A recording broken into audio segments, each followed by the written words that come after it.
अस्सलाम वालेकुम दोस्तों, आऊं आहियां शहज़ाद उमराणी। दोस्तों, अॼोके नौजवाननि खे पंहिंजे वालिदैन खां वॾियूं शिकायतूं आहिनि त अबे असांजे लाइ छा कयो। तव्हांखे हिकिड़ो मिसाल थो ॿुधायां त हिकिड़ो कुराड़ो हुयो, उन्ही खे 5 पुट हुया। उहो कुराड़ो मज़ूरी कंदो हुयो, मज़ूरी करे पंहिंजे 5 पुटनि खे साफ़ सुथरो बि रखंदो हुयो, घर बि हलाईंदो हुयो, ज़माने सां मुंहुं बि ॾींदो हुयो, आस्ते आस्ते आस्ते पंहिंजे घर जी तामीर बि कंदो रहियो। पीउ खे त हमेशह इहो ई आसरो हूंदो आहे त मुंहिंजा पुट वॾा थी मुंहिंजो सहारो बणिबा।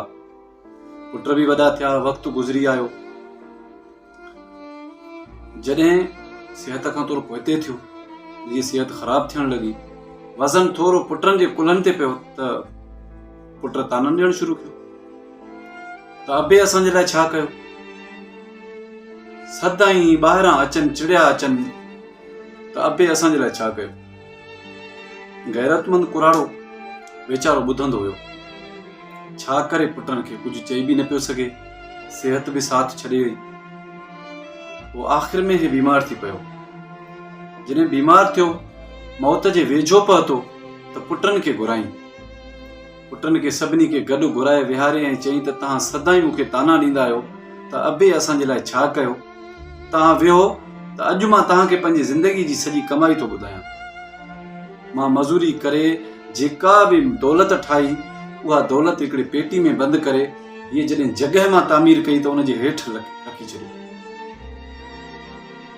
ऐं मूंखां पोइ इहे सभु कढी गॾु ॿाहिरि उहो विराए कंदी। ॿाहिरि ॾाढा ख़ुशि थिया त अबो असांजे कम जो माण्हू आहे। बहरहाल कुराड़ो वीचारो फोत थी वियो। ॾाढे शान शौक़त सां कर्ज़ खणी पीउ जो दफ़न कफ़न जो बंदोबस्तु करे शामियाना बि हयूं, मानियूं बि खारायूं, महिमाननि सां एहतरामनि बि मिलिया। बसि इंतज़ारु इहो हुयो त महिमान हितो नेकर कनि त असां घर किरायूं। महिमान खां फारिग थी करे इन्हनि अची घर में हथ विधा। सॼे घर खे मिटीअ जो ढेर करे रखियो। ॾिठऊं त ॿेली पेटी पई आहे, हिकिड़ी पेटी पई आहे। वञी पेटी कढियूं, 5 ई भाइरनि गॾु करे पेटी खोलियूं त उन में हिकिड़ो ख़त पियो हो। उन ख़त में लिखियलु हुयो त तव्हां मुंहिंजा 5 पुट ऐं मां अकेलो, मां तव्हांखे पाले ज़िंदगी में पाण खे मेरो कयो, पर तव्हांखे कॾहिं मेरो कोन कयो। ईद जे ॾींहुं कपिड़ा पाण मां मेरा पाए तव्हांखे नवां पाराए ॾींदुसि त जीअं तव्हां पंहिंजे हिकु जेॾनि सां अॻियां उन्हनि जे अॻियां नंढा न लॻो। ज़माने सां मोह ॾिनो, ज़माने जूं शादियूं गमियूं अटेंड कयूं। ही मज़ूरी जे तबिके ते मां ही घर ठाहियो, पर तव्हांजे ताननि मूंखे बीमार करे विधो ऐं मां जान छॾे वञा। पर ही ख़त तव्हांजे लाइ हिकिड़ो नसीहत अथव। अगरि मां तव्हांजे लाइ कुझु न कयो त मां पंहिंजो घर तव्हांजे हथों ठारायो। तव्हां 5 एॾा मुड़ुस माण्हू आहियो त हिन घर खे वरी तामीर करे ॾेखारियो। सभिनी पंहिंजो मथो पिटियो त कुराड़ो बि वियो, घर बि वियो।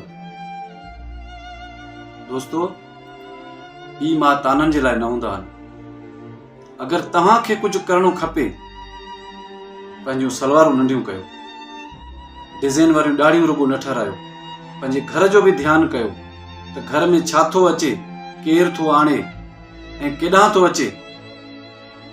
शायदि तव्हांखे पीउ मां न चवंदा हुजनि, पर तव्हांखे पंहिंजी गैरत जाॻाइणी पवंदी। ॾिसो त तव्हांजो पीउ या माउ कहिड़े हालातनि मां गुज़री तव्हांखे उन्हनि वॾो कयो आहे ऐं तव्हां बसि चंद रुपयनि ते पंहिंजे दोस्तनि सां कंहिं बाईपास होटल ते वेही सेल्फियूं कढी ऐं बसि तव्हां चओ था त मुल्क जा वाली असां आहियूं। गैरत ईअं न हूंदी आहे। गैरत जा इलाही क़िस्म हूंदा आहिनि। गैरत जो हिकिड़ो वॾो क़िस्म इहो आहे त पंहिंजे घर जे 4 दीवारी अंदरि पंहिंजी फैमिली खे सभु कुझु पहुचायो।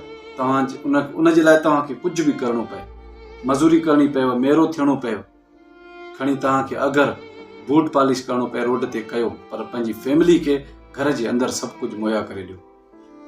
दोस्तो, अगरि तव्हांखे मुंहिंजो वीडियो ही पसंदि अचे त पंहिंजे दोस्तनि सां ज़रूरु शेयर कजो। अस्सलाम वालेकुम।